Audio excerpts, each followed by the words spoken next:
O sol escaldante do Vale do Jordão castigava as imponentes muralhas de Jericó. Mas o calor era insignificante comparado ao gelo que começava a se instalar nos corações de seus habitantes. Por fora, a cidade pulsava com a vida de um centro comercial próspero, suas ruas cheias de mercadores e artesãos, um bastião de civilização em meio ao deserto. Por dentro, um terror silencioso roía a paz. A notícia se espalhou como um incêndio incontrolável. O exército de Israel havia acampado nas margens do Jordão. Não eram um exército comum. Contos sussurrados de um Deus poderoso que abrira o Mar Vermelho e derrubara reinos inteiros chegavam aos ouvidos dos jericóitas, transformando a confiança em apreensão e, rapidamente, em pavor. Eles viram a nuvem de poeira à distância, o acampamento se formando, e um calafrio percorreu a espinha de todos. O mais aterrorizante, porém, não era a presença massiva do inimigo, mas sim o seu silêncio. Um silêncio ensurdecedor, carregado de uma ameaça invisível. Por que não atacavam? Por que não gritavam? A ausência de batalha era mais apavorante que qualquer grito de guerra, gerando uma angústia profunda e uma antecipação insuportável. Era como se o próprio tempo tivesse parado, esperando por um desfecho que ninguém ousava prever. A pergunta ecoava nas mentes atormentadas. Por que o silêncio é a arma mais poderosa de Deus? Em meio a essa atmosfera de medo e incerteza, vivia Raabe. Sua casa ficava incrustada na própria muralha da cidade, um local que a tornava tanto parte dela quanto marginalizada pela sociedade de Jericó. Conhecida por sua profissão, Raabe carregava o estigma de uma vida à margem. Contudo, sob a superfície de sua existência mundana, fervilhava um conflito interno. Lealdade ao seu povo, a cidade que a abrigava, lutava contra um medo crescente do Deus de Israel, um Deus cujos feitos maravilhosos ela ouvira relatar. Seus ouvidos estavam abertos para as histórias que chegavam, e seu coração, embora endurecido pela vida, estava começando a amolecer diante da iminência do divino. A tensão atingiu o clímax quando 2 espiões israelitas, enviados por Josué, entraram sorrateiramente em Jericó. Eles procuravam informações, mas encontraram refúgio na casa de Raabe. Foi uma decisão arriscada, um ato de traição para com sua cidade, mas um salto de fé para o desconhecido. Ao escondê-los, Raabe selou seu destino. No calor da noite, ela subiu ao telhado onde os havia ocultado e, com a voz embargada pela emoção e pelo medo, confessou sua fé. Eu sei que o Senhor lhes deu esta terra e que todos os habitantes dela estão apavorados por causa de vocês, disse ela, pois temos ouvido como o Senhor secou as águas do Mar Vermelho diante de vocês.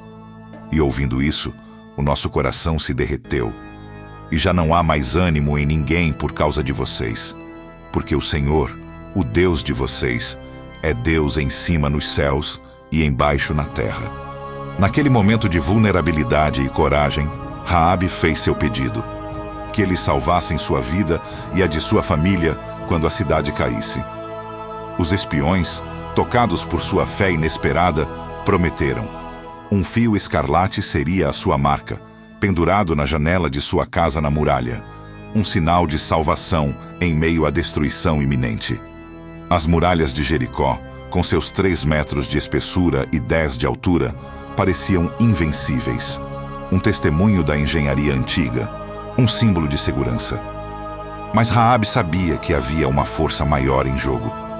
Ela amarrou o fio escarlate à janela, um pequeno pedaço de esperança e um ato de tremenda traição aos olhos de seu povo, mas um selo de um pacto com o Deus de Israel. Qual seria o preço de sua escolha? Antes de continuarmos, inscreva-se no canal e nos diga nos comentários de onde você está assistindo. O sol nasceu no dia seguinte, pintando o céu do Vale do Jordão com tons de laranja e roxo, Mas a atmosfera em Jericó estava carregada de uma tensão sombria. Os soldados nas muralhas, com seus escudos e lanças, observavam o acampamento israelita. O que viria a seguir? Um ataque furioso? Um cerco prolongado? Ninguém estava preparado para o que realmente aconteceu. Ao invés de um avanço militar convencional, uma procissão peculiar emergiu do acampamento. À frente, guerreiros armados, seus passos firmes e coordenados. Atrás deles, sacerdotes carregando a Arca da Aliança, o símbolo da presença de Deus, envolta em um véu de mistério e reverência. E por fim, outros sacerdotes, cada um empunhando uma trombeta de chifre de carneiro, um chofar. O mais notável, no entanto, era o silêncio.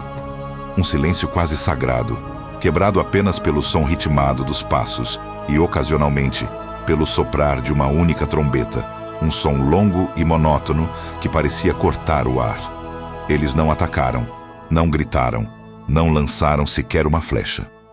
Em vez disso, o exército israelita, em uma disciplina quase robótica, começou a marchar. Uma volta completa ao redor das imponentes muralhas de Jericó. Os olhos dos soldados de Jericó nas alturas acompanhavam cada movimento, primeiro com confusão, depois com um deboche crescente.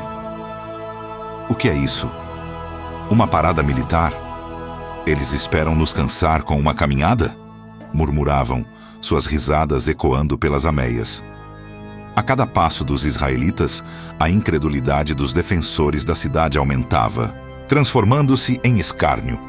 Como um ritual tão absurdamente simples poderia representar uma ameaça a uma fortaleza como Jericó?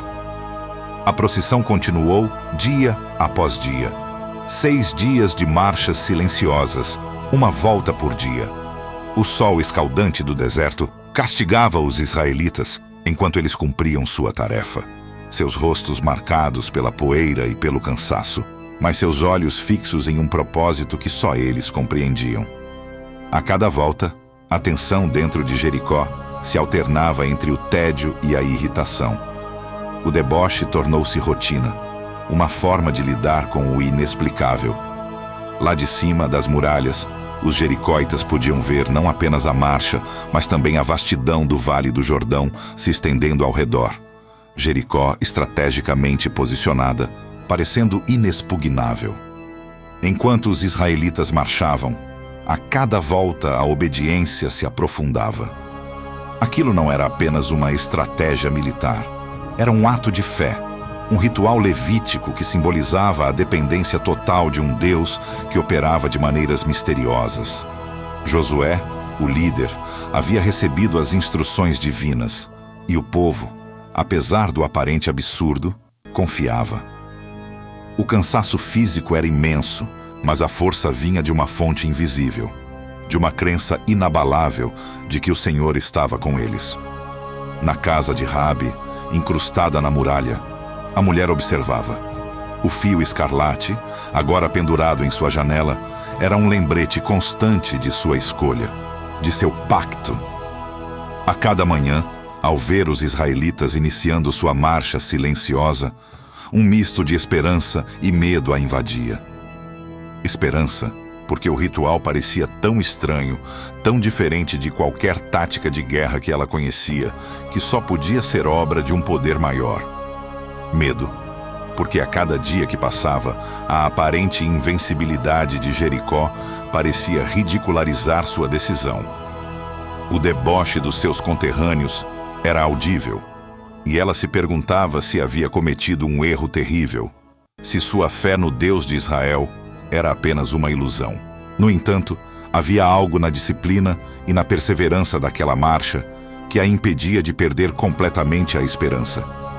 A ausência de violência, a presença da arca, o som das trombetas, tudo isso falava de um plano que transcendia a compreensão humana. Seus olhos seguiam os passos do exército, dia após dia, hora após hora, esperando por um sinal, por uma revelação.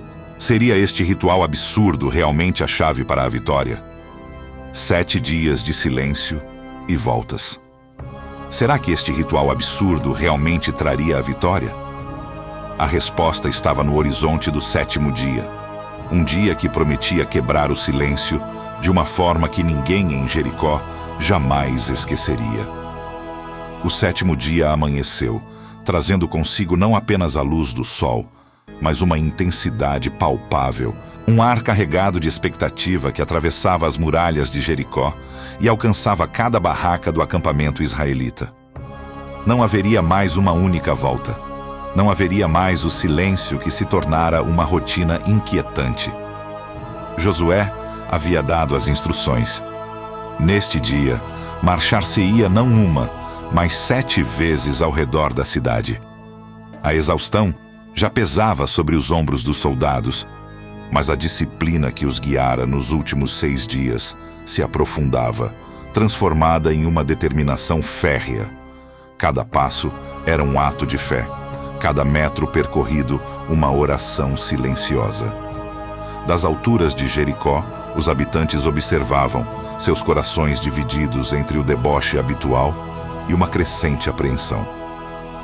Aquele dia era diferente. A repetição incessante da marcha, a Arca da Aliança sendo carregada com uma solenidade ainda maior, os sacerdotes com suas trombetas prontas, tudo indicava que o clímax estava próximo. A cada volta, o ritmo se intensificava, a poeira levantada pelos milhares de pés formava uma nuvem baixa que envolvia a base das muralhas, quase como um sudário. O silêncio, antes um deboche para os jericóitas, agora se tornava ensurdecedor para todos, prenunciando algo grandioso e terrível. Era o silêncio que precede a tempestade, a pausa antes da explosão. Na 7ª e última volta, quando o sol já se inclinava, lançando sombras longas e distorcidas sobre o vale, o exército parou. Um comando, inaudível para os de Jericó, mas claro como cristal para os israelitas, ecoou através das fileiras. Então, Josué bradou: "Gritem, pois o Senhor entregou a cidade a vocês." E como um só homem, o som irrompeu. Não foi apenas um grito de guerra, foi um rugido unificado, a liberação de 7 dias de silêncio e obediência contida. Simultaneamente, as trombetas de chifre de carneiro, os chofares, explodiram em um crescendo estrondoso, um som agudo e penetrante que parecia vibrar no próprio ar, nas pedras, nos ossos. Era um som que não apelava à audição, mas à alma. A física daquele momento desafiava toda a lógica conhecida. Não foi um terremoto, embora a terra tremesse sob os pés dos israelitas. Não foi um ataque balístico, embora as muralhas, antes símbolos de invencibilidade, começassem a ceder. O som das trombetas, o grito do povo, uma sinfonia divina, ressoou de tal forma que as fundações de Jericó não puderam suportar. Rachaduras começaram a se formar, finas como teias de aranha, que rapidamente se alargaram em fendas abissais. Com um gemido prolongado, como um gigante ferido, as imponentes muralhas de Jericó desabaram sobre si mesmas, não para fora, mas para dentro, transformando a fortaleza em uma pilha de escombros e poeira. Dentro da cidade, o caos e o pânico irromperam. O deboche se transformou em terror absoluto. A invencibilidade de Jericó, sua segurança inabalável, ruíra em questão de segundos. Homens, mulheres e crianças corriam desesperados em meio à fumaça e aos escombros. O grito de guerra dos israelitas, agora um presságio de destruição iminente. Mas em meio a toda aquela devastação, havia um ponto de esperança. A casa de Raabe, milagrosamente, permanecia de pé. Incrustada na muralha que agora era pó, sua morada, marcada pelo fio escarlate que balançava suavemente na janela, era um santuário intacto. O pacto havia sido honrado. A fé de uma mulher, considerada marginal em sua própria sociedade, havia sido recompensada. Sua família, reunida em seu interior, estava segura, protegida por um fio de esperança e pela promessa de um Deus que cumpre suas palavras. Em meio à destruição e ao desespero, a casa de Raabe era um farol, um testemunho silencioso de que a obediência, mesmo a mais irracional, pode desafiar o impossível. A cidade de Jericó havia caído, mas a fé de Raabe a havia erguido para uma nova vida. Como seria o futuro desta mulher e de seu povo, agora que o fio escarlate a havia salvo da ruína? Com as muralhas de Jericó desfeitas em pó e o caos engolindo a cidade outrora orgulhosa, o exército israelita, liderado por Josué, adentrou o que restava da fortaleza. Não era uma invasão comum, era a execução de um juízo divino. Em meio à poeira e aos gritos, uma missão específica e sagrada foi designada a 2 dos espiões que Raabe havia protegido: encontrar a casa marcada pelo fio escarlate e resgatar a mulher e sua família. A cena era de destruição generalizada, mas um ponto de luz, uma pequena ilha de integridade, persistia onde o fio carmesim tremulava. Quando os espiões se aproximaram da morada de Raabe, o alívio que perpassou seus rostos foi palpável. A casa, surpreendentemente intacta, erguia-se em desafio à desolação circundante.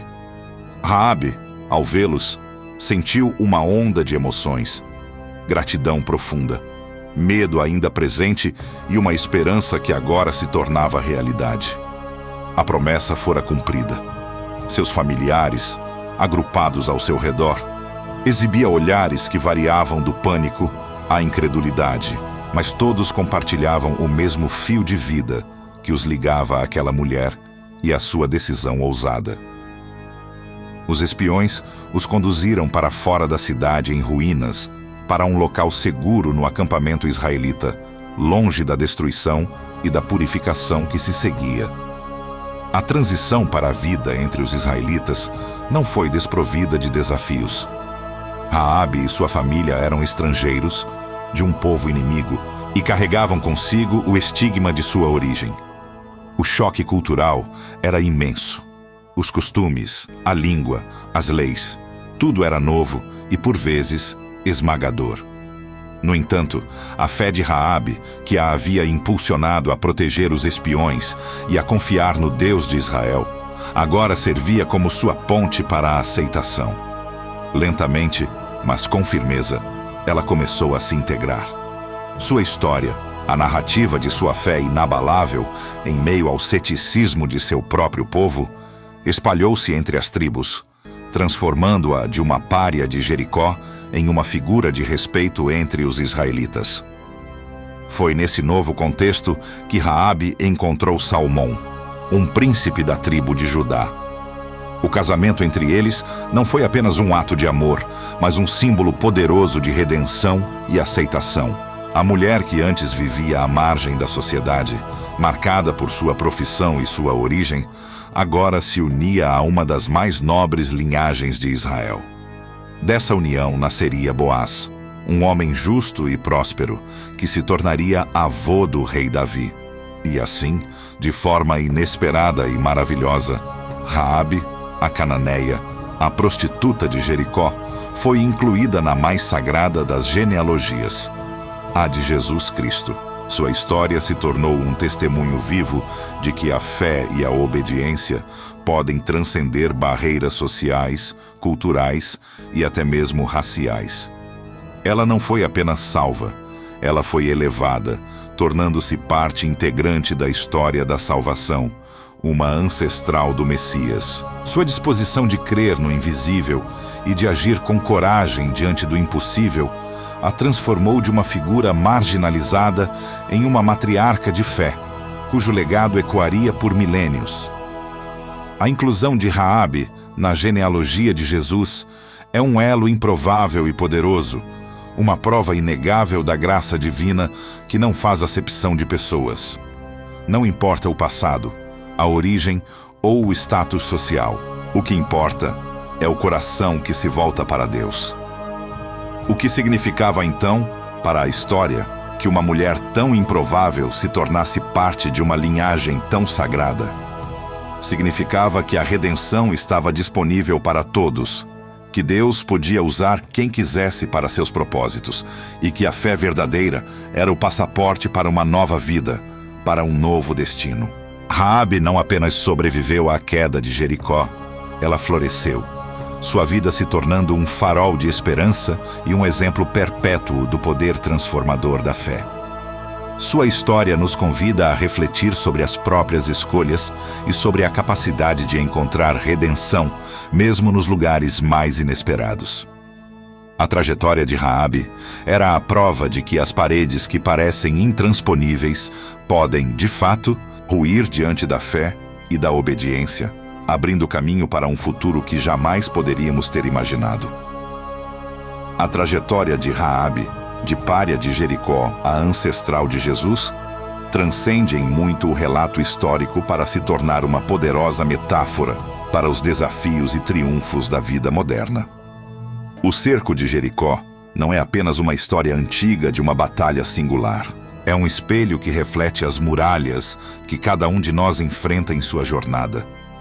Quais são, afinal, essas fortificações contemporâneas que nos cercam, nos aprisionam e nos impedem de avançar? Podem ser os medos paralisantes que sussurram que não somos bons o suficiente, que nos impedem de perseguir nossos sonhos mais audaciosos. Podem ser os vícios insidiosos que, como grilhões invisíveis, nos prendem a padrões autodestrutivos, roubando nossa liberdade e nossa dignidade. Há também os preconceitos arraigados, tanto os que nutrimos contra os outros, quanto os que a sociedade nos impõe, criando barreiras intransponíveis entre as pessoas e limitando nosso potencial. As dívidas, sejam financeiras ou emocionais, erguem-se como muralhas de tijolos, sufocando a esperança e tornando o futuro uma paisagem sombria. E, talvez a mais insidiosa de todas, a desesperança, aquela sensação de que não há saída, de que o esforço é inútil e que o destino já está selado. Todas essas são as Jericós da nossa alma, fortificações aparentemente invencíveis que nos separam da plenitude e da realização. A história das 7 voltas em silêncio, aparentemente irracionais aos olhos dos habitantes de Jericó, revela o profundo poder da obediência cega a um propósito maior. No mundo de hoje, onde a lógica e a razão muitas vezes dominam, somos constantemente desafiados a questionar, a analisar, a duvidar. Mas e se a solução para nossas muralhas modernas residir justamente em uma forma de loucura semelhante à de Josué e seu exército? E se a obediência a um caminho que parece ilógico, a uma fé que desafia a compreensão humana, for o catalisador para a nossa própria libertação? A fé, nesse contexto, não é apenas uma crença passiva, mas uma força ativa, um catalisador dinâmico capaz de derrubar obstáculos que parecem intransponíveis. É a fé que nos impele a dar o primeiro passo, mesmo quando o caminho está encoberto pela névoa da incerteza. É a fé que nos sustenta durante as 7 voltas da vida, nos momentos em que o progresso é lento, o esforço é exaustivo e a recompensa parece distante. Exemplos de superação pessoal e coletiva, impulsionados pela persistência e pela crença, ecoam através da história e do presente. Pessoas que superaram doenças terminais contra todas as probabilidades, que construíram impérios a partir do nada, que romperam ciclos de pobreza e violência. Todas elas, de alguma forma, marcharam ao redor de suas próprias Jericós, confiando que o som de suas trombetas internas, o grito silencioso de sua fé, eventualmente faria as muralhas ruírem. A importância de identificar e enfrentar nossas próprias Jericós é, portanto, crucial. Não podemos derrubar o que não reconhecemos. É preciso coragem para olhar para dentro, para confrontar as fortalezas que construímos ao redor de nossos medos e inseguranças. Somente ao nomear essas muralhas, ao entender sua natureza e sua origem, podemos começar a traçar um plano para sua queda. A pergunta que ecoa da história de Jericó para os nossos dias é: será que estamos dispostos a marchar em silêncio por 7 dias, ou mesmo por mais tempo, mesmo sem entender o propósito imediato? Será que temos a fé e a paciência para confiar no processo, para acreditar que há um plano maior em ação, mesmo quando a lógica nos grita para desistir?